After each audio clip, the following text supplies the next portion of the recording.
management. She is managing partner at Expert Humans and holds master's degrees in Chinese and Japanese studies and in intercultural communication. Joyce has lived, studied, and worked in East Asia, Southeast Asia, and even South Asia for over 30 years. This includes 12 years in Singapore, as well as China, Japan, Thailand, and Pakistan. Professor Marie-Therese Claes was Professor of International Management at Louvain School of Management at the University of Louvain and at ICHEC, Brussels Management School, until recently. From October 2020, she will be heading the Institute for Gender and Diversity in Organizations at VEU, Vienna University of Economics and Business.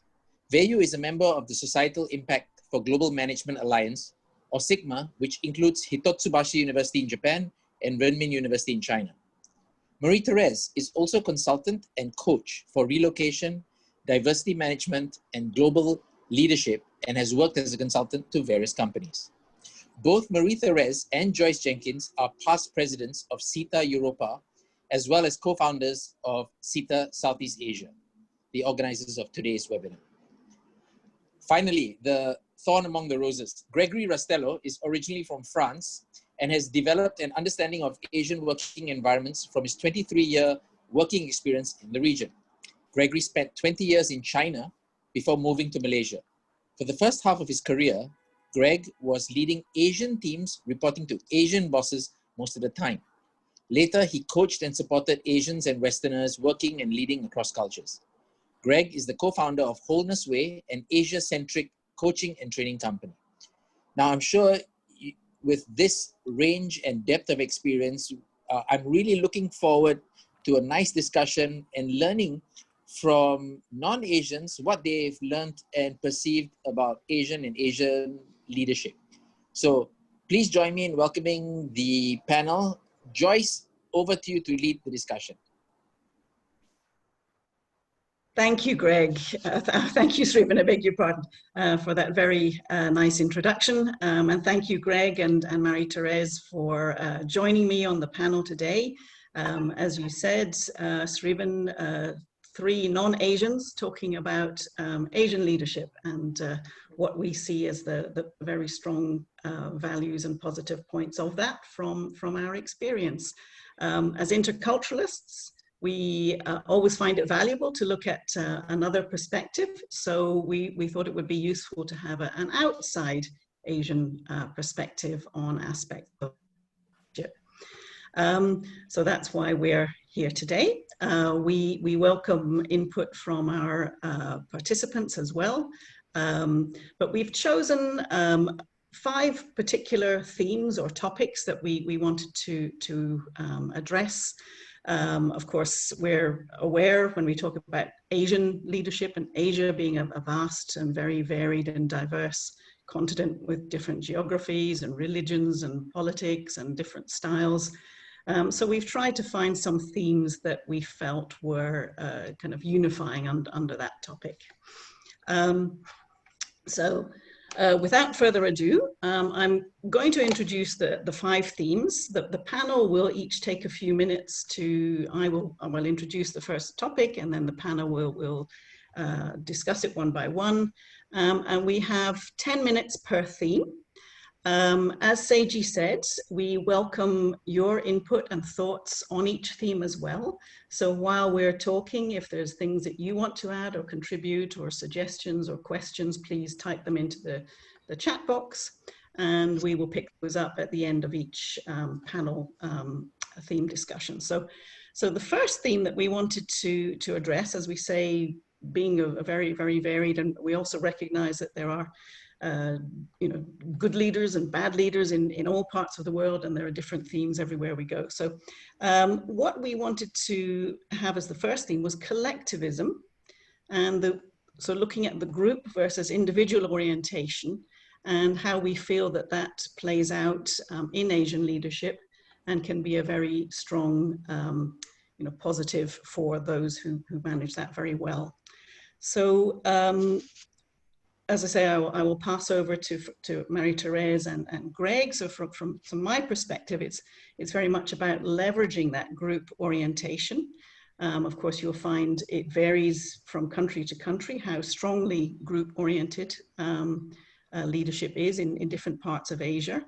A couple of things just from my perspective, the very, very strong aspect of being part of the group and the difference between being inside the group, outside the group, and how good leaders use that, and also how that changes over the time. So one of the things I found that good leaders that I've worked with in coaching, and also having been part of teams in Japan, in China, in Thailand, they very much talk about the we. It's, you know, how do we do this? How do we address this? We have a problem. And that would be my key insight as a very positive aspect of Asian leadership. But let me first of all ask Greg, from your experience of collectivism, if you have any further comments that you'd like to add to that. Yeah, for me, it's also about the we, and also about the spirit of the clan. I will say the positive side of the clan. So in a way, we belong to the clan. So we need to take care of the clan, and the clan will take care of us. And I remember when I started my first working experience, I was the only foreigner with a Chinese team, and I was out of the clan at the beginning, right? And in fact, at that time, I discovered that I had to go on the personal dimension to be included within the clan, right? And then for my whole career, and also for the advice I have given to leaders, is go on the personal dimension to create this clan, and it will help you to onboard the team on whatever changes you have to conduct. Because Thank you. people buy the yeah, sorry. Yeah, no, carry on. No, I mean, because at the end, the team members buy the clan and the leader, maybe even more than the change initiative. Right. So it's very much about your individual attributes as part of that team, and especially when you're a foreigner and you are an outsider to start with. And similarly, I remember in Japan when I was first there, and somebody said that, oh, look at the foreigner, and they said, oh no, that's not a foreigner, that's Jenkins-san.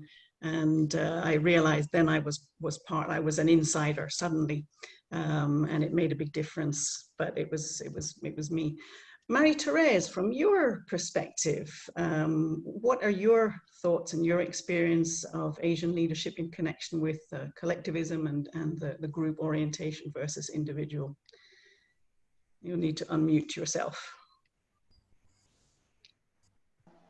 Muted myself. Hello, everybody. I'm not going to repeat what Joyce and Greg have already said, which is, the we and the clan, and being the outsider of the clan, etc. I do think that collectivism, this kind of group thinking, is the most important aspect in any culture. It determines a lot of behaviors and way of communicating, etc. Whether you are in a more collectivist education system, culture, or more individualist. It's also, I found, one of the most misunderstood dimension, actually, because if you ask, for example, people who are more in an individualist culture, what it means to be an individualist, they will say something like selfish or something, which has nothing to do. And about collectivist cultures, more collectivist cultures, they will say, oh, it's all about the group and the individual doesn't count, which again is not exactly what it means. It's a very, very important dimension.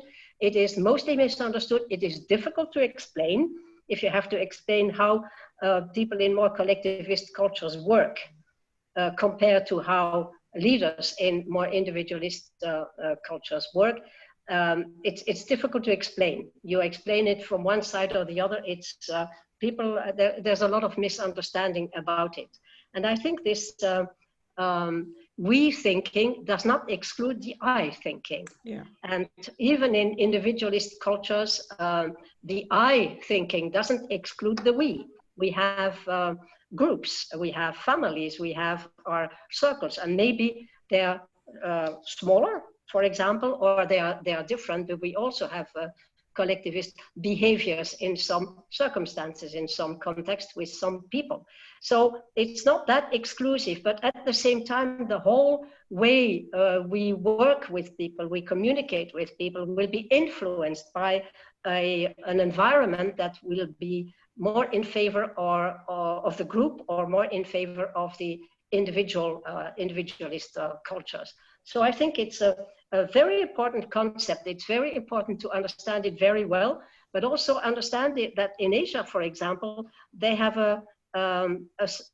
different way of interpreting, not so clearly this divide between things, but you know that in a collectivist culture, you can also be an individualist and vice versa. And I think, for example, the Western leaders don't necessarily see that. They simplify. Of course, it's easier and sometimes necessary to simplify in order to move to a culture where things are so different. And you have to manage and you have to be successful. And simplifying sometimes helps. But it is one of the things that if in the coaching or the training, etc., should be accentuated, that it's not so exclusive in a way. Thank you for that, Marie-Thérèse. Yeah. Yes, and that's a very important point. It's never one extreme or the other. It's often shifts between the two, or is a blend of the right. two, or where on that dimension. And all of these are things that you know, can be learned and can be developed, and you know, you can work on what fits well within the context that you are working in. So that's an important point to make as well. I just wanted to check with Srivan or another member of the team whether we have any comments from our participants on this particular theme, and if we want to share those. No, I don't see any comments yet. Maybe the participants today can just feel free to type any questions along the way. We might only take questions at the end, but we'd love to hear the questions along the way. So I see one from Tanya. How can a Western leader adapt to collectivist teams? Thank you for that, Tanya. And who would like to take that? Greg or Marie-Thérèse? Would you like to give an answer to Tanya? I think Greg has a nice experience of being included as an outsider. So have you, Joyce, actually. Yeah. You just told us that you were suddenly you felt part of the clan, right? Of the tribe, or whatever you want to call it. But I think also that the role of the outsider is important. Being an outsider is important, and behaving like an outsider is important, because the outsider can do things that the people in this collective are not allowed to do. And so the outsider can bring in new ideas, new etc. And especially if you're the leader, you have this capacity and the authority to bring in new ideas, like Carlos Ghosn did at Toyota, for example, which is a very good example of that. A Japanese boss would never have been allowed to do what he did, but he was the outsider, yeah? And so they could blame him in a certain way for things that happened. So that's an important thing.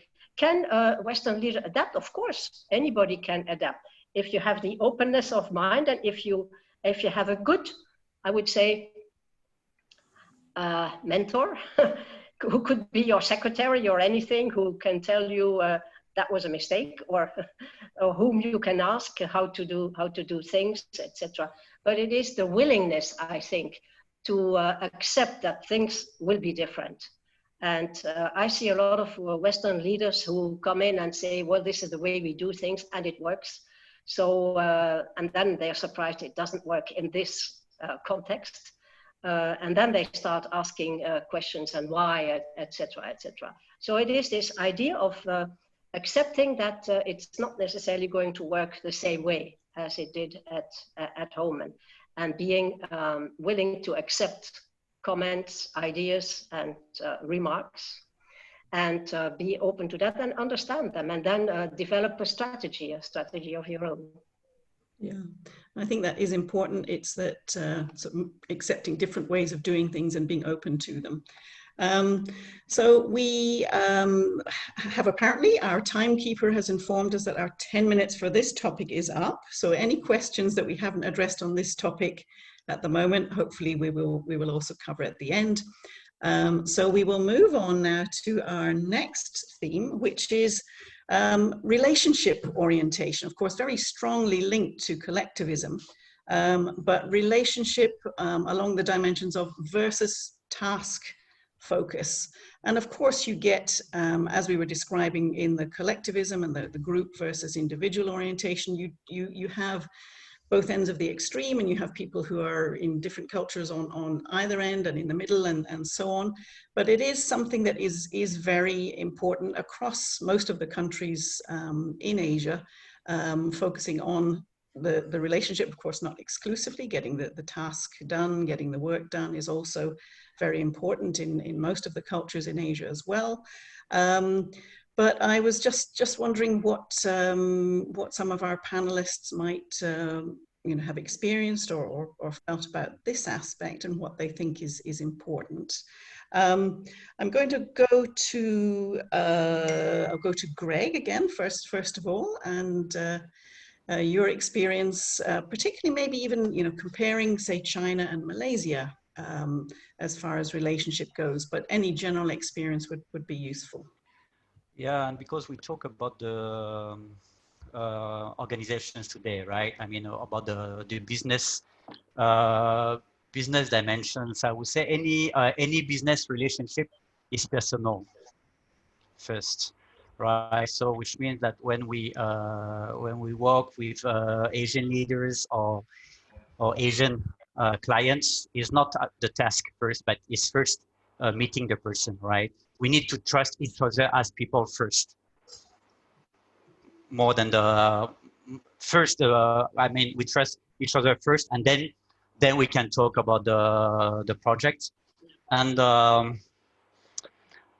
I would say the sense of reciprocity is very important, and it's something that sometimes I don't see among, for example, French leaders.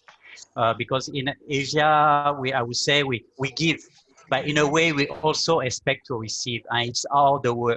For me, that's the way how a relationship can be lasting and nurturing. So I would give an advice for Western leaders is, when you receive, make sure that you give back. And I said I have a very small example, but I have like French leaders coming to Asia for business trip, and they're so happy because the Asian colleagues have been spending nice weekend with them, etc., to make them feel welcome. And then when Asia leaders go to France at night, nobody take care of them. Right. Yes. So very good. Good point. That's true. And Marie-Therese, would you like to add? Yeah, I think it's very true what Greg said, that we forget in the West, we forget that it goes both ways, always. And there are expectations.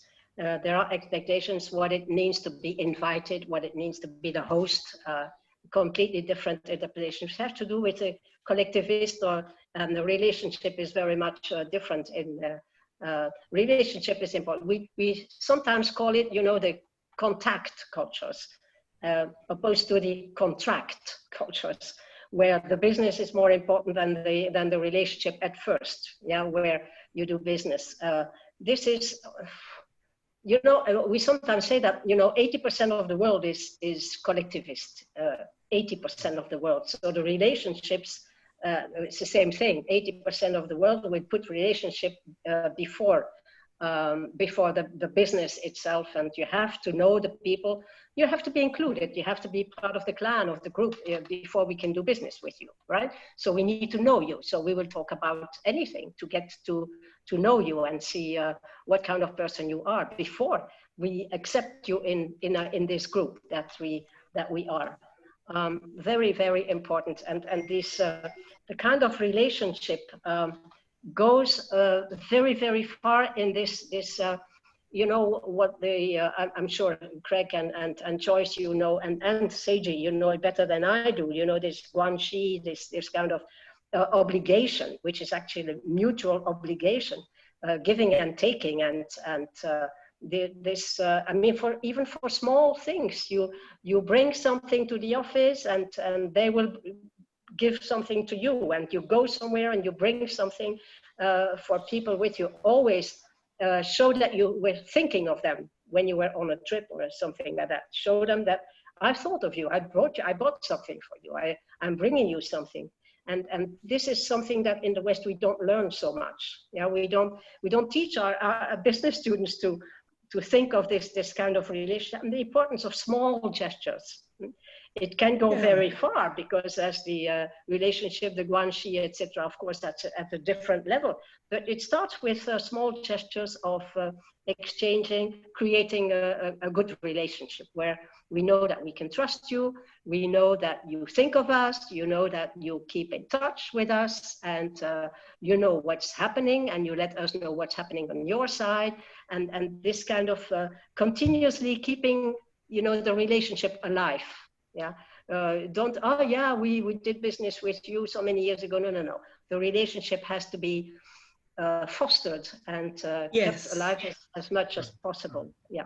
Yes, Joyce? And I think that's a good point, that it's a long term, and it may start with gestures, and some of it may be formulaic to start with, around gift giving and so on, but it goes much deeper than that. So certainly in my 30 years in Asia, you know, I have relationships that you keep in touch. You're not, you know, even 20 years later, you know, the person's children may appear, and there might be some, not exactly obligation, but encouragement that you're, you know, recommend them, you know, somewhere at university or something like that. So it's not a direct obligation, but there's very much that sense of it being a long-term investment. And I think part of that building of trust is to do with that. Greg, any final points that you would like to add with that, and particularly the positive aspects of relationships for good leaders in Asia and elsewhere? Maybe a little things against the prejudice that we might have. Because, you know, when I was in Europe, everybody say Asian, wear masks, we never know what they think, you know, that kind of easy idea that we can have. And in fact, I just realized that when I was building a relationship in Asia, if I wanted to create real relationship, I needed to be myself. I needed to show up as I am, right? And the same for the leaders. So it might not happen in the very formal meetings, but it happens in the informal meetings, that kind of dinner, you know, that kind of, we drink together, we eat together, and then I would say there's no kind of restriction, just show yourself. Yeah, I like that. I like that point. It's very true, because your partners in Asia or somewhere else will also have expectations. You are French, so we expect you to behave in a certain way. This is also some things that we don't expect. That there's and there has to be, you have to be aware of the fact that they have expectations, cultural expectations, if you're French or whatever, but there are also things that you should be aware of that will not be acceptable because of their culture. So it's kind of a mix of these two, of being yourself, but at the same time not making any insulting gestures or conversation or topics of conversation or anything like that. So it's kind of. Sorry to interrupt. We have 1 minute to go on this topic, but just wanted to, Srivan, any particular things to share?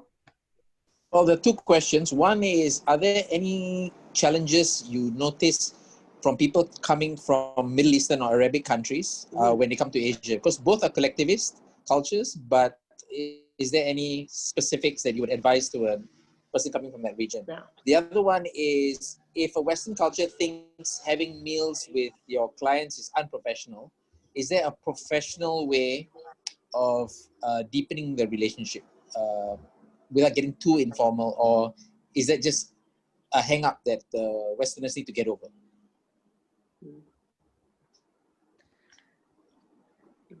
Any comments, Greg, from your experience? I can take for the second question. For the Arabic, I don't, I don't have much experience, right? So I let you two say. I would say that if we are not comfortable for going for this very private setting, I would suggest to go for semi-private setting. So it might not be dinner, but it can be that kind of lunch or that kind of having coffee or that tea. But it's kind of just taking people out of their professional sphere just for a while to connect on the different dimension. Yeah, exactly. So out of the office and connect as human beings, being very important. Marie-Therese, any comments on the first question before we? Yeah, but I think that's very much linked to the next topic. So I think we could move to the next. Let's leave that. I think it is. Yes. Yeah. Let's move on to that. Joyce, so Joyce, Philip, could I yes. just make a comment moving forward? What I think is very important is not to think of this as either or. Yeah. Task-focused cultures are task-focused so they can honor the relationship. Relationship-focused cultures are relationship-oriented so they can honor the task. I think as interculturalists, we often get mixed up with it's one is one and one is the other. Both relationship and task are in all cultures. It's a question of where you begin the focus. Because I think we were in danger sometimes of saying this is an either or, and it's not. Task and relationship are in all cultures. I just wanted to say. And most are both. Oh, thank you for that, Philip. Yes. And thank you for the questions, which we will, and the discussion points. So that's very, very useful. So yes, it does relate very much to the third theme, which of course is the communication style, which again is all linked to the other things we've been talking about. But we were particularly in relation to things like, we think of Asian communication style, high context, more indirect, harmony, face, all of these aspects, which again, it's not an either or, and it varies widely between individuals, and it varies widely from so between individuals, even within the countries and within different regions and so on. But of course, some of the key themes are ensuring that somebody's not shamed or embarrassed, not asking for something that someone is not able to give, so not putting somebody on the spot. And those are aspects that I've certainly found translate well, wherever you are in the world. So it's not just unique to Asia, but a good leader is somebody who doesn't do that, who doesn't ask something of someone that makes them feel uncomfortable, or putting somebody on the spot, asking them to give information that they're not able to give, or that they're not able to have the authority to give, for example. So it's one of the things that I think causes some of the most cultural confusion, but is again something that I think is not as Philip said, it's not an either or, but is actually something that can be leveraged very much for the positive. And I just wondered if Greg and Marie-Therese, if you've got some thoughts about that relating to those aspects of context, high context communication, but particularly around face, maintaining harmony and that kind of thing. Marie-Therese, ladies first this time around. Oh, I was expecting Greg to talk about face. You see, I kept you on your toes. China, and yeah, I think yeah. So, Greg, could you because you have a lot of experience with this face thing, right? And honestly speaking, I have never been very comfortable with keeping the face expression for Chinese, because I think we all have this need. Yeah, in the world, I have impression when I talk to any human, we still have this need. It's just that sometimes, because it's just that when I compare, for example, French and Chinese, and French people, we like confrontation, we like discuss ideas, right? And for us, when we confront ideas. We don't confront people with people. Right, so I think this distinction is very important, right? So even if I would say, even if you can be very direct with, for example, the Asian colleagues, I think it's important that people are very reassured that we all appreciate each other before the discussion. Yes, Yes. and it does, as you say, once you become part of the group, then the level of discussion changes, as it does in any culture. So any good leader is able to use that and to encourage people to speak more comfortably and more directly once they get to know each other. Where there, I think where there's sort of levels of discomfort is when people, have a different experience or a different expectations. So things around, quite often the misunderstandings are around things like, oh, they agreed to do this, and then they didn't deliver. So why did that happen? And of course, usually it's something around a more indirect way of trying to say no by indicating, oh, it's going to be difficult, or I'll try my best, which is taken the wrong way, where there's a difference in expectations. And I think as a leader, particularly in this part of the world, being used to using that and using also that group orientation, maybe having people feeling more comfortable working in small groups so that there isn't that mismatch of expectations. Marie-Thérèse, anything that you would like to add to that?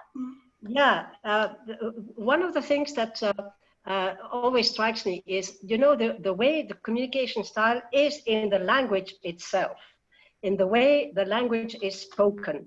If you listen to Joyce, she has this very sing-song, flat, and then all of a sudden, there's alors quand on parle français, c'est beaucoup plus mouvementé.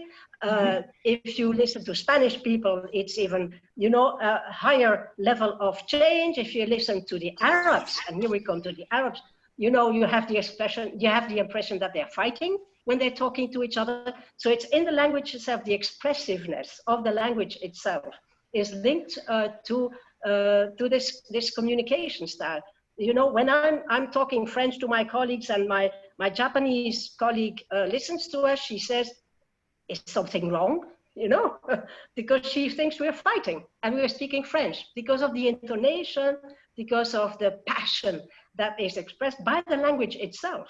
So that's a very important point to notice when we listen to the Arab speaking. We have the impression that they're fighting.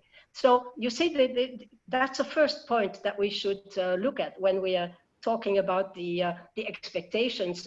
There's always what people expect from you and how they interpret the tone of the voice, how they interpret the way things are said, how they feel about the way things are said, be it the language itself or what you are saying.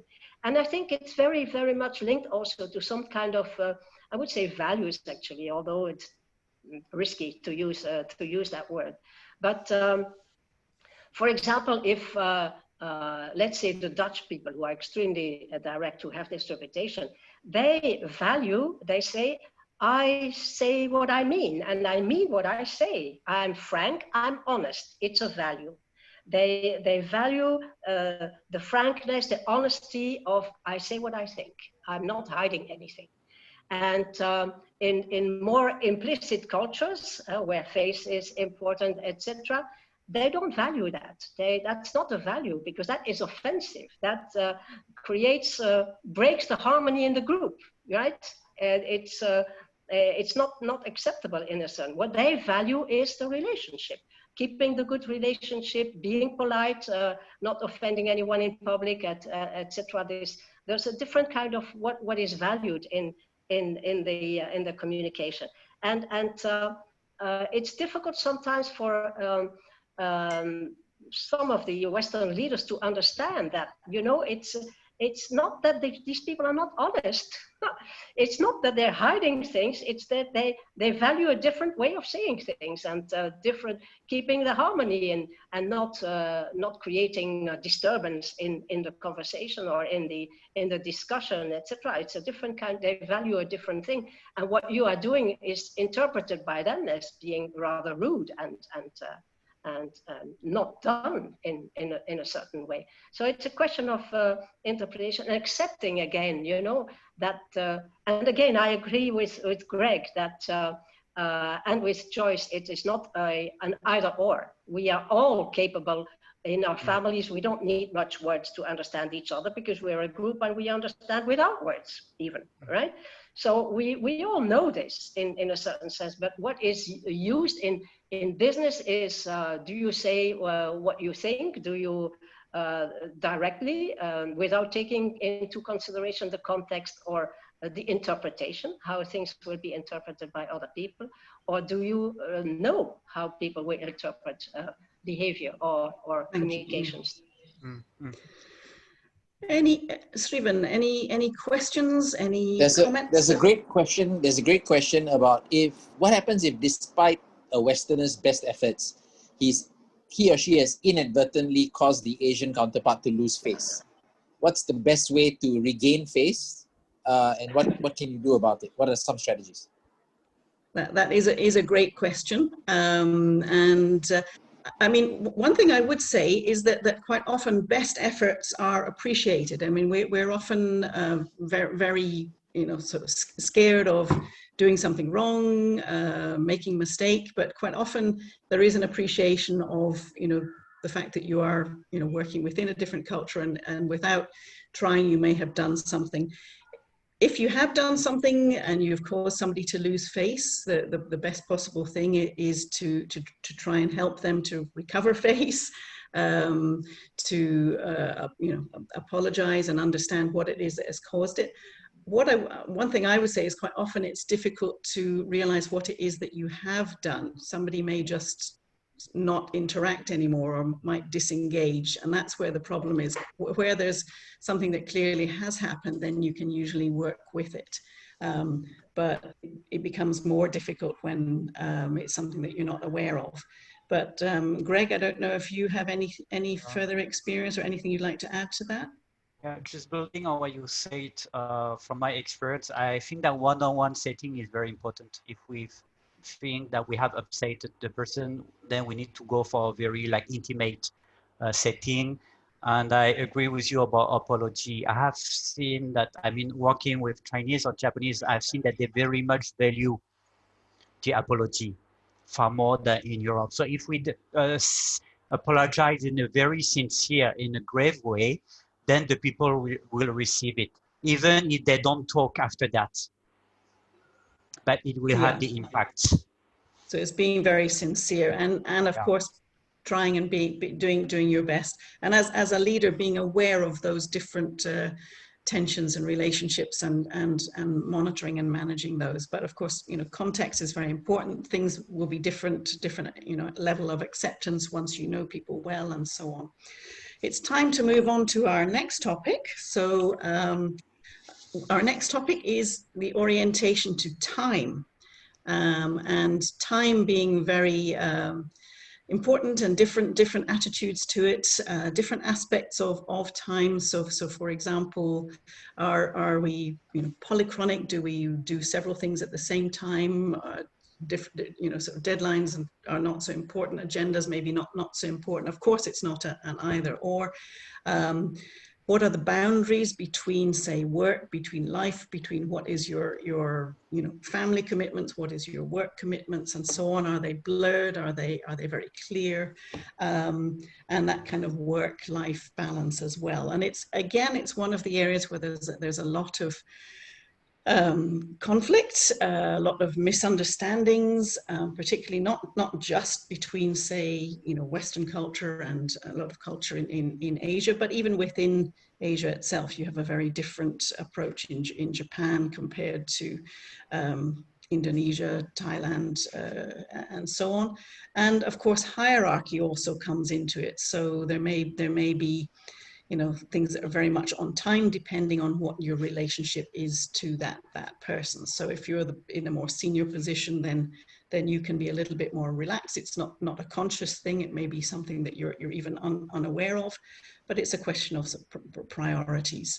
And I know from personal experience that has on occasion caused problems. But again, I think it's one of those things that being a good leader in the area, managing that well, and managing the relationships well, and leveraging the group aspects can be a very positive thing. Greg, do you have any experience or comments on sort of differences in attitude to approach to time in your experience between Asia and Europe, but also within Asia itself? Yeah, you already share so much, Joyce. Sorry. Sorry. Sorry. No, that's great. I'm just thinking because there's always something which puzzles me, which is that sometimes, if, for example, in North Asia, we see the time as circular, which means that it's not linear, right? It's not because it's past that it will not happen again, right? So I would say the attachment, for example, in China, the attachment to time is not that strong because maybe we miss the sunset, the sunrise this morning, but we know that tomorrow we might have it, or that our descendant might have it, right? So I would say there's no this attachment or the nostalgia that we can have to time in Europe, and I think it's something which is very helpful in change management. Because when I've done some change management project in Asia, I don't see a lot of resistance from teams, and not because only of collectivistic, but because past is past, right? And it's not a problem. People are very much in the moment. It might happen again. So that's one thing. And also related to this circular thing is that sometimes, we combine slow and fast. Or sometimes, sometimes you have a client, they feel that there's a urge to do something. So they ask you for the proposal right now. Yeah, you need to do it within 2 hours, right? And you prepare everything. And then no voice for 1 month or 2 months, right? But the person has not forgotten it, but the momentum is not there. And then the cycle is here again. And then you have the clients which contact you and say, okay, now it's time to start the project. Can you come tomorrow? And I think it's sometimes which is not easy to manage for us Westerners. So how have you managed it, Greg? So then we relate to the fifth topic. For me, it's really about complexity. Okay. Go with the flow and go with what emerges. Yeah, okay. Exactly. So you kind of have to shift your attitude, and it can be something. Have you found it valuable for you to do that, Greg?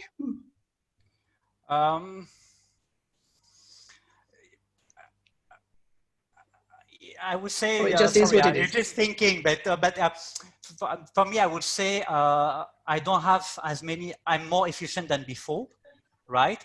And I don't have frustrations. And I could see when I arrived in Asia at the beginning, I had frustration because I could not see what was happening.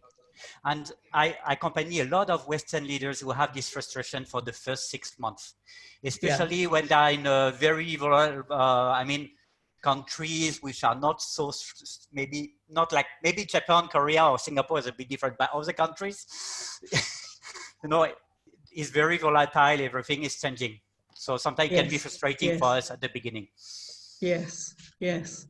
It just reminded me of a colleague that I took to he was setting up a project, and in Thailand I had to take him to meet a very important minister in order to have the approval for the project. And we went to the minister's office, and the minister wasn't available, and we waited and we waited, and my colleague was just getting more and more frustrated, like, why are we being kept waiting? Why are we kept waiting? And getting very impatient. I was just saying, just be calm, just relax. And then finally we got called in to see the minister, and we were sitting with the minister, who was very, very nice, very friendly. And he got a phone call and was on the phone and, speaking in Thai, and was obviously distracted by other things. And my colleague was just going bananas. It was like, this is so disrespectful. This is, we're a very important project. And I was just saying, look, it's fine. Just take it. It's fine. So we sort of sat through that and came out, and we only saw the minister for a few minutes, but everything was fine. It was all signed off. It was okay. And this guy was saying, I just can't believe that this was the way it was. And I'm saying, look, it was just you know, lucky you just have to take this in Thailand, they call it, you know, jai yen yen. You have to keep your cool heart and keep calm. And again, that's a very important aspect that we have to be very aware of, that keeping that and going with the flow is very important. Sorry, Marie-Therese, anything that you would like to add in this context? No, I agree very much with, you know, instead of using monochronic, polychronic, I tend to use also linear and circular time, because it has to do, especially in leadership and doing business, has to do with the planning, the scheduling, respecting the planning, and so on and so forth, but also this kind of, how shall I call this? This kind of control that we have over time and over what is happening. And the locus of control, as we call it. Do we think that we are, if we are more linear, we think we are in control of our time and we can organize it, etc.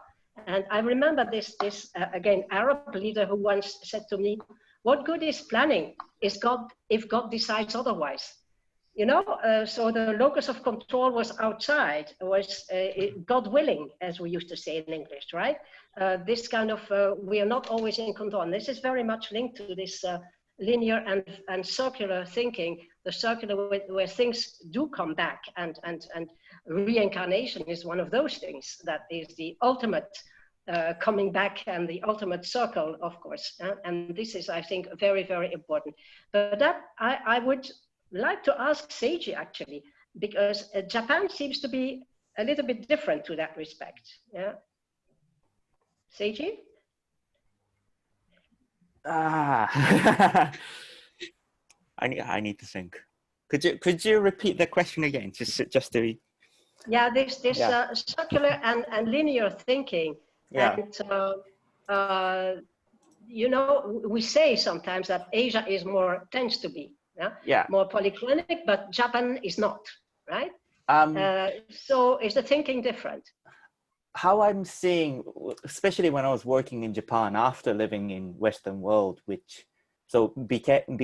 after becoming quite westernized, and when I went back to Japan, how I saw was, because Japan is also modernized. It's not globalized, but it's modernized quite a lot. So it's taken into those Western influences in. So I saw it a little bit more combination. So it's not circular, it's not linear. So it's more like a spring. So it goes like this, if you can see. So spiral, but it still goes front. So some of the organizations tends to be more linear side. So I always use that. You know, I also agree with the Phillips idea about you shouldn't go for binary choices, either or. It's more about the percentage. So there are organizations who are seeing the time more bigger percentage as linear. So it's more like that. Or there are, you know, the company I worked for, which was the medium-sized company, was like very big circular, but still moving forward because they still need to see that as a linear too.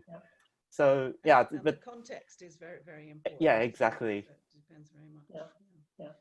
I like this idea of the spiral. I think it's very true, and in many cases, you know, it's still moving forward in a certain sense, but then why not come back to things? You can see this in a negotiation also, when people come back to the point we discussed earlier, and the Westerner will say, well, we discussed it already, but then the Japanese also would say, well, now we need to come back to it because of the other things that we, you know, this kind of spiral, I think is a very good image. Yeah. Thank you for that image. Planning. Sorry to interrupt, Therese. Our timekeeper, we cannot hear you. Who's Hungarian, Joyce, we can't hear you. In Hong Kong. Okay. You can't hear me. Can you hear me now? A little bit faint, a little bit faint, but still. Okay. So our timekeeper, who is Hungarian and married to an Italian and living in Hong Kong, having moved from KL, has told us our time is up for this topic. So we will move on to our next one, but we will come back and revisit this in our discussion. So our final topic, theme number 5, which in a way brings all of this together, but it's around the concept of managing complexity, and which of course is putting all of these together. All of the themes are related, but I think that something that comes out a lot for those of us working in Asia is the managing complexity.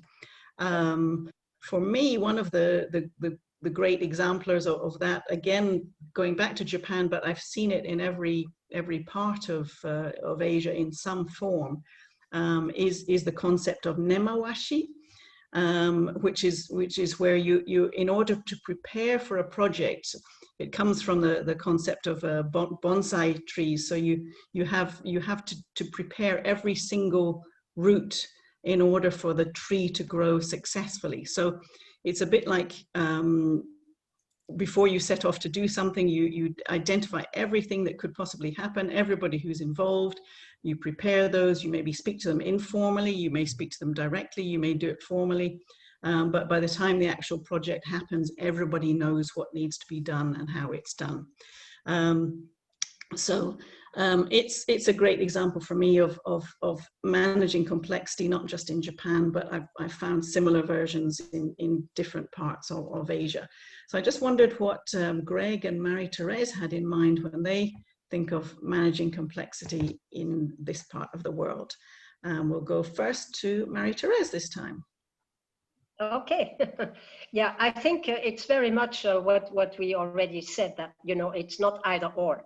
It is, it's yin and yang, right? It's a mix of things and depends which one dominates. And it's also very true about behaviors and so which one, because all these dimensions, we are now talking about all these things separately, but they all interact at the same time. So which one dominates in a certain context, what is going to dominate in a certain context. But it is, I think, true everywhere that you have to be aware and live with this complexity and be flexible and being open to change, etc. And it's a kind of, there are a lot of paradoxes in all cultures. There are a lot of paradoxes, yeah? Coming back to the face thing, for example, I know somebody, a leader, a Western leader, who told me, I asked one of my, this was in Thailand, one of my managers, Thai managers, to do a presentation. The next day he never came back.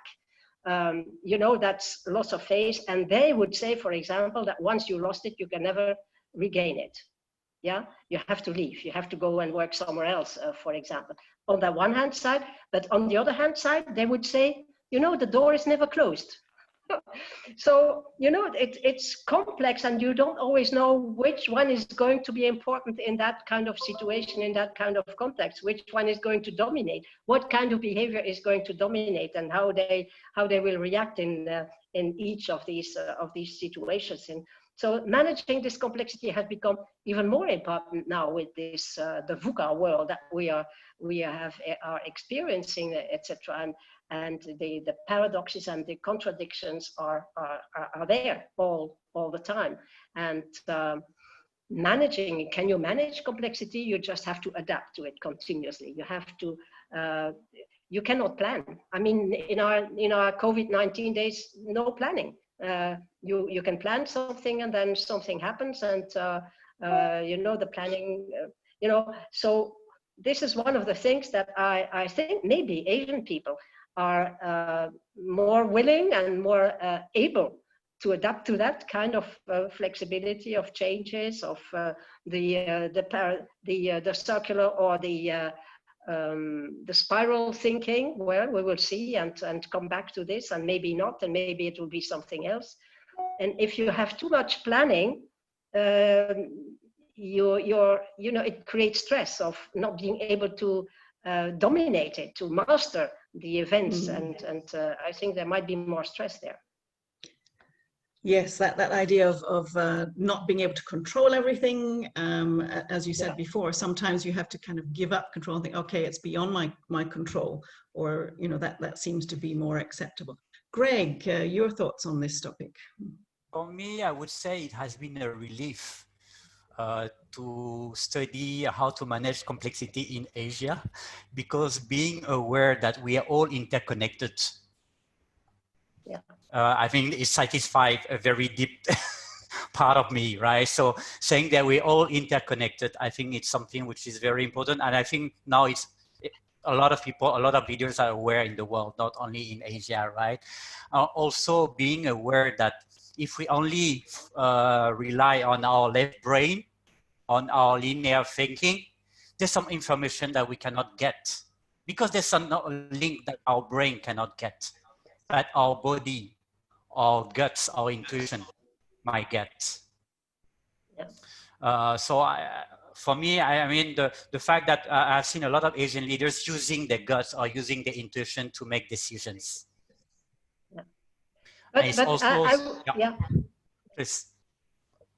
Go ahead. Yeah. No, but of course, honestly, being an introverted person, that for me, that was a relief because I've been functioning like this all the time, right? And also building on what you said, for me, now we're simplifying, say, Asians like this, earlier Westerners like this. It's just simplification, right? For us, we A, B, and maybe C, D, we are everything in a way, right? Yeah. Yeah. Just go ahead. But it will be interesting to see how things are changing. For example, in more relationship-oriented culture, how important is the fact that we don't meet face-to-face so much anymore? How is that going to impact? You know, you don't have the same relationship. This face-to-face is this body meeting. Yeah, this physical meeting is very, very important in relationship building.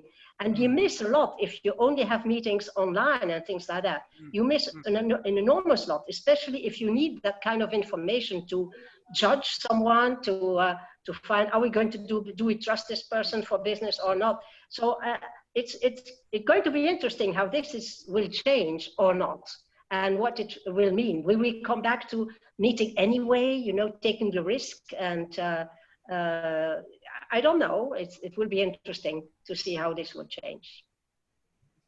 Yeah, it is interesting. I think we've got some interesting comments coming in from people. Srivan, I don't know if you would like to share those. Yes, I think a good question to elaborate on. Marie-Therese, earlier when you were talking about how it can be paradoxical or confusing, you gave the example of the Thai colleague who was asked to give a presentation and then he quit. So one of the questions is, did he quit because he didn't have the skills or the knowledge to make the presentation, or was it the way he was asked to make the presentation? So maybe explain a bit more for people who are unfamiliar with why the person might have quit. It was very simple actually. Probably this person thought he had the knowledge. So the leader said to me, he is the best person to do this. He knows all these things and he's specialized and so on and so forth. But his English was maybe not good enough and he was afraid of losing face doing a presentation in public. That's how he interpreted it. Yeah, and I tend to agree. In Thailand, people's English is you know, they are very afraid of speaking English if they're not good. They think they're not good enough, and they think they are going to lose face. Yeah. So, thank you. So how do you handle this, right? How do you handle this as a leader, right? Joyce, can I of make course, a point I here? think Philip is, yes. Yeah. I think one of the important dimensions here is the Trumpenar seventh dimension of internal versus external. Internal cultures, a sense of control coming from within. External cultures, a sense of comfort with whatever comes from the outside. And it's interesting looking around the world at the moment that you can actually see in the responses to COVID some of that dimension taking place. And the ability just to live with what comes to you, I think is much more comfort level for externally oriented cultures. But at the same time, I think internally oriented cultures are sometimes managing it better. I often kind of marvel in Singapore how the government is so on top of COVID. And I think that's to do with them saying, we will make Singapore as we want to make it and we can control this. So I think it's a fascinating debate around the world at the moment, where culture plays its part on how governments respond to the COVID situation. And how things might change, exactly as you say, Marie-Therese, you know, given the situation, we've seen so much change, you know, how will that impact the way we interact in the future?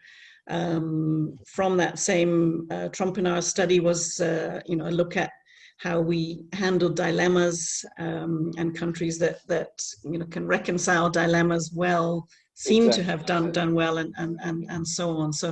So it is a very interesting. Of course, it's not the whole story, but it's very interesting to see that. I think the reconciliation, Joyce, is crucial. How do we bring things together again?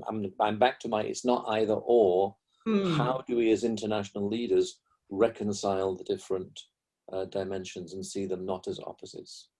Indeed. So we have, that was, I have been informed by our timekeeper, we are out of time for the topics, but we still have, correct me if I'm wrong, timekeeper, we have some time for discussion. Is that correct, Srivan or Judith? I believe we have at least 10 minutes for discussion. Okay. I could be wrong, but maybe it would be nice if people switched on their videos and their mics and asked a question in person. That would be nice. But you're still welcome to ask on the chat. Yeah. Or make a comment. You know, there's a lot of expertise here in the room, a lot of people. It would be quite interesting for us as a panel of 3 Westerners to get the input of... Tanya's got her hands up. Tanya's got her hand up, okay. Go ahead, Tanya.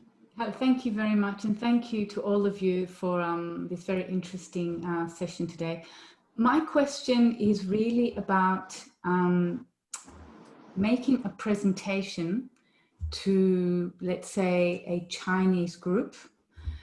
How do you feel you have to modify what's on the presentation slides and your style to persuade and convince a Chinese group compared to a US American group or a British group?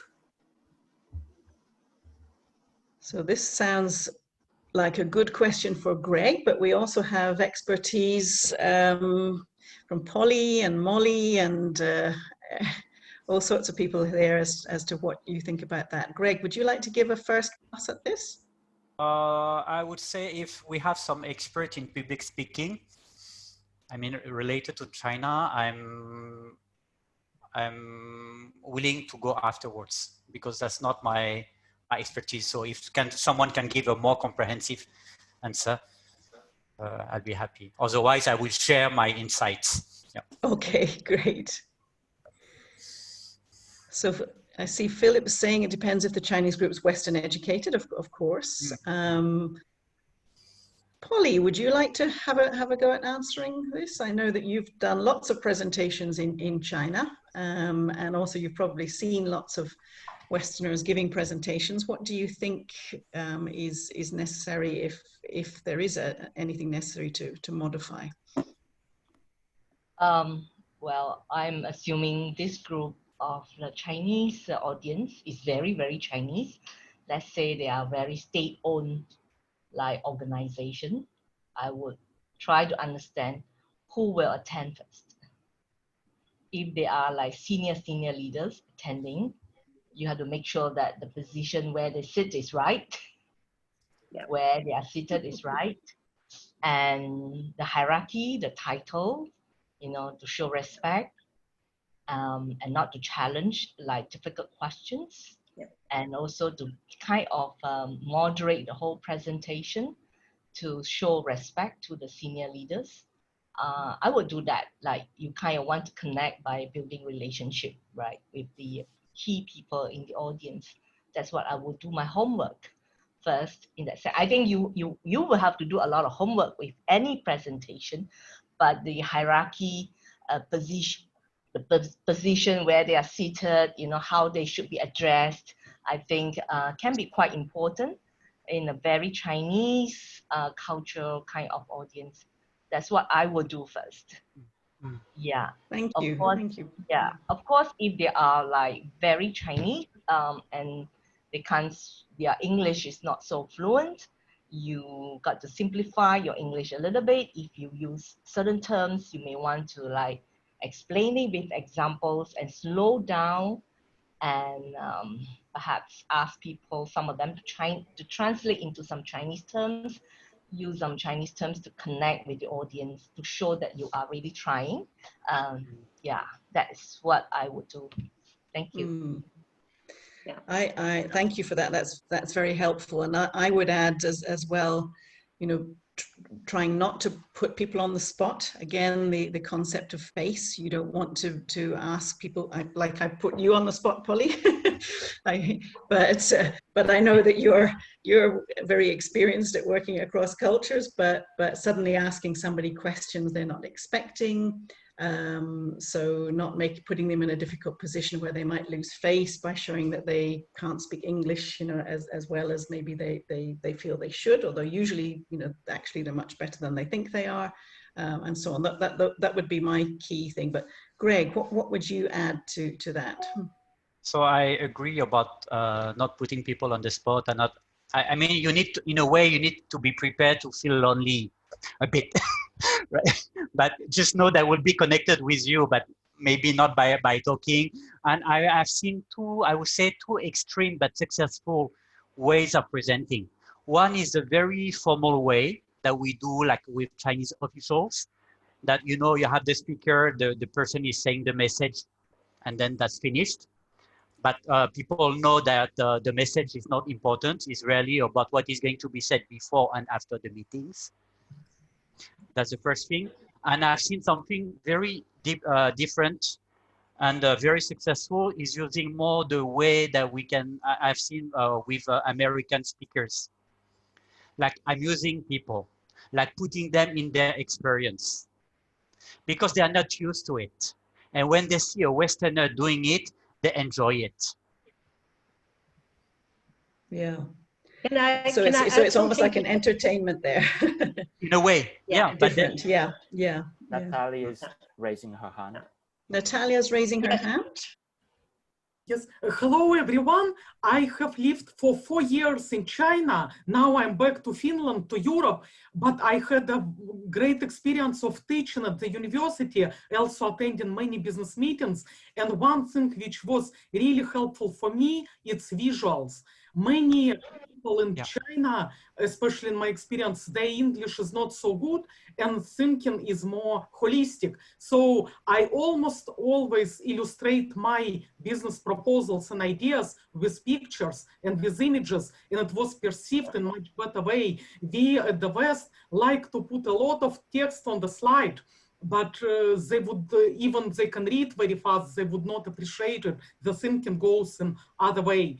And second, my second suggestion would be to really show you are competent. Competence is very important.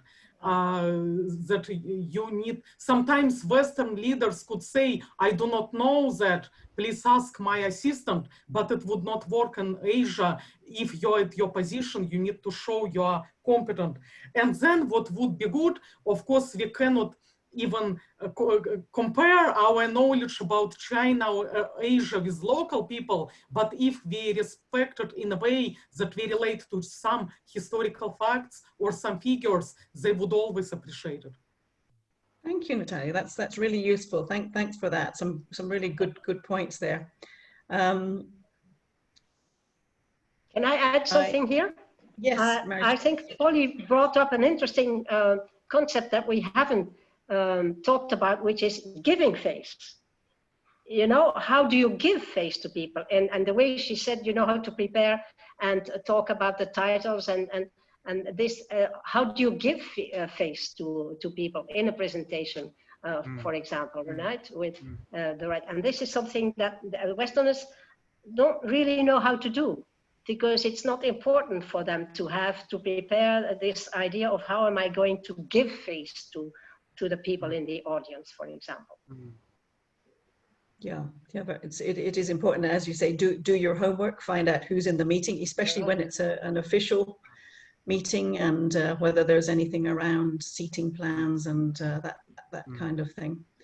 I've seen a few more comments, but I can't read them. Srivan, I don't know if you can help us out. There's actually a lot, but I'd like to emphasize Seiji's appeal to everybody to give the feedback before you forget and before you go. I'm not sure how we are for time. It looks like it's almost time to maybe take one last question and then wrap up. Okay. Let me see if there is... okay, one thing, I think it's Phil Mary who said this, but the important thing is to manage the emerging dimension of the presentation, right? And I have an experience myself. I've made mistakes before when I make the presentation and the audience clearly misunderstands what I'm trying to say.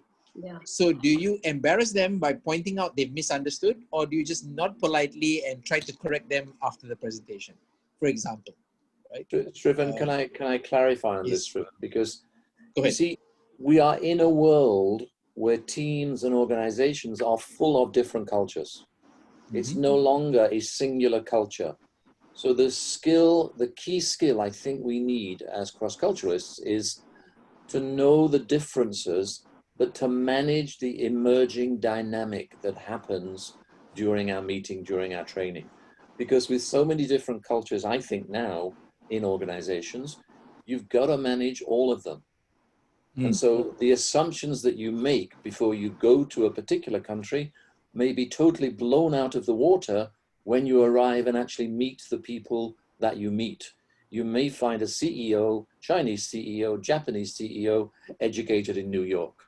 So all your assumptions about how to approach a Japanese CEO are changed because actually you're approaching an American CEO. So I think managing the emerging dynamic, being intuitively present to your audience and then adjusting is really, for me, what it's all about these days. Yeah. Thank you. That's part of the strategy, isn't it? I mean, all these things that you can prepare beforehand. I'm going to Japan, so probably they're going to act like this or that. I call them working hypotheses. On the ground, with those people, it might be very different.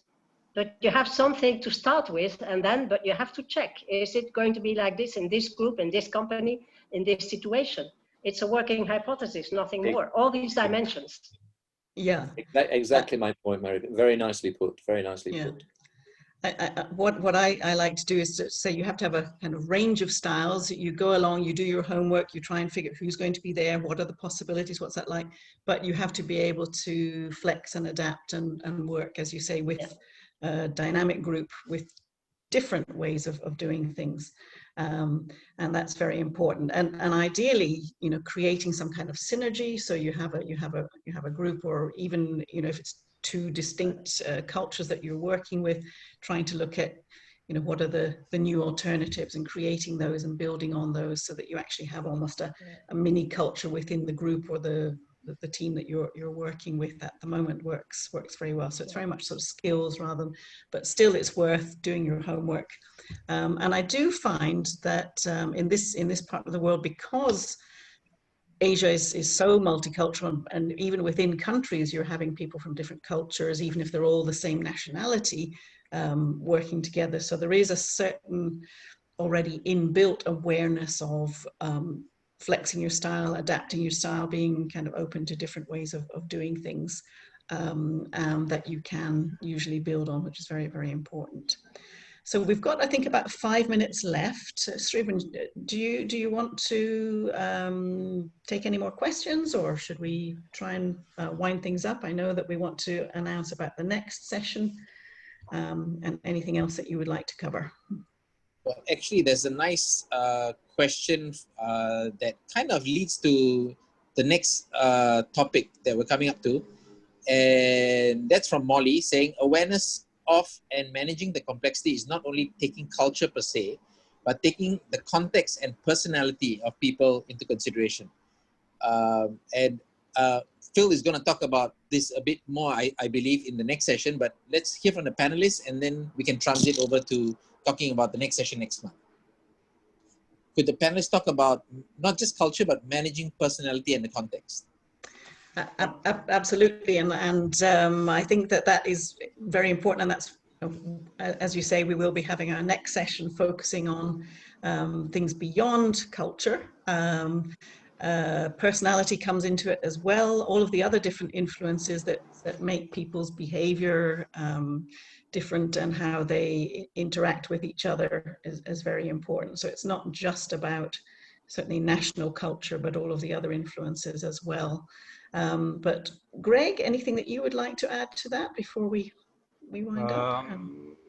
No, all what you say resonate for me. So culture is only one layer. Yeah, indeed. Fine. Indeed. Marie-Thérèse? For me, I think the key word here is always the context. Look at the context. You have to see the context, you have to understand the context, and you have to adapt to the context.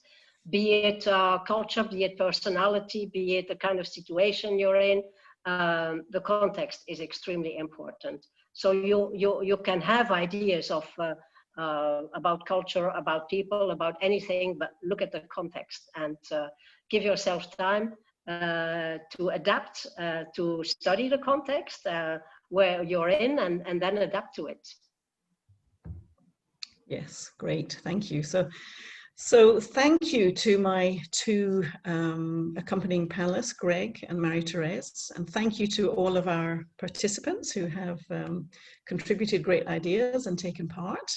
Thank you all for joining us. We look forward to seeing you again. Before you go, we just want to tell you a little bit about our next session. Yeah, Seiji is sharing the details of it here. Srivan and Philip, did you want to say anything more about this? Let me introduce Philip. So first, let me thank the panelists again, Marie-Thérèse, Joyce, and Greg. Thank you for a great session and sharing all your expertise. I'm sure everybody learned something today, including myself. I learned some things that I took for granted about Asian leadership. The next session, a month from now, on a Wednesday again, is Team Style or Culture. It will talk about reflections of Phil Merry's 35 years working with the Belbin team styles and cultural values, right? It'll be on the 14th of October, Wednesday again. Let me introduce Phil Merry and talk a little bit about the session. Phil Merry has 41 years experience delivering learning events in 61 countries. He's a keynote speaker, global cross-cultural leadership and team consultant, trainer, coach, and facilitator. Phil has a PhD in synchronicity and leadership and is a global consultant specializing in helping multicultural teams combine head and heart using concepts from team and cultural values, quantum physics, and holography. He's a certified Trompana 7 Dimensions and Livermore Cultural Intelligence consultant whose clients comment on his ability to reconcile situations where difficult interpersonal and intercultural dynamics are impacting business results. Philip is British by birth and has lived and worked globally from Singapore for the last 31 years. He was also, at one time, a London taxi driver. I love I didn't know that either. So in his next session, he'll be talking about team style or team culture. And he notes that interculturalists work with the impact of culture on a variety of issues in organizations and society. But often we are guilty of attribution bias, where we assume that culture is the dominant factor. Attribution bias is a cognitive bias that refers to the systematic errors made when people evaluate or try to find reasons for their own and others' behaviors. It is important that interculturalists are aware of and examine all the factors that impact why people do the things they do. One of the most important of these factors is personal style, which can be measured using tools such as Harrison, DISC, MBTI, etc. Belbin Team Styles has been used for over 40 years and is a leading profiling system measuring contributions to team effectiveness. In this session, Phil will introduce us to Belbin and its use when working with multicultural teams. So Phil, over to you. Well, what more do I need to say, Shrivan? You said it all. Well, I want to take your taxi. That's the. Well, Joy, I included. What did you learn as a taxi driver? Well, I included that because whenever I introduce myself or I'm introduced in conferences, that's the one thing that the CEO seems to focus on. She said, well, we hired him because he used to be a London taxi driver. But over the years, to me, there are focuses on personal style and on cultural style. And what I'm saying is, I think one of the most important things we can do as interculturalists is get it clear which of those two factors is most influencing a particular situation. So I'll be sharing that. And what I want particularly to do, as we're talking about teams, is to get questions beforehand that I can include in the presentation. So you see my email there. So if you have a particular question that you want to ask it beforehand, and then I'll include that in the way that I actually present the session. So I hope that makes sense, Riven. Yes, it does. Thank you very much. So everybody, Phil's email is on the purple section of the slide. You can see phil@philmary.com. Please do send him your questions ahead of next month's event so that he can incorporate it. I think that is about it. I'd like to ask other members of the SIETAR Southeast Asia team if they have anything to add, which I might have forgotten. Just the session will take place at 5 p.m. again? That's right. Yeah. So 5 p.m. on the 14th, and contact Phil if you have any questions beforehand, and we'll take it from there. And the registration will be available in the next mail out. Yes, we'll send the registration in the next mail out. And Seiji included a feedback form for today's session. We'd very much like to know what people would like to have included, what kind of sessions, also volunteers, if anyone would like to run a session or lead a session. It's very much an interactive group, and we really welcome all of your expertise. So thank you very much. Thank you. Thank you, everybody. Thank you. Thank you, everybody. Thank you, and Thank have a you. good day, Bye-bye. evening, or whatever it is that you have today. Yeah. Thanks.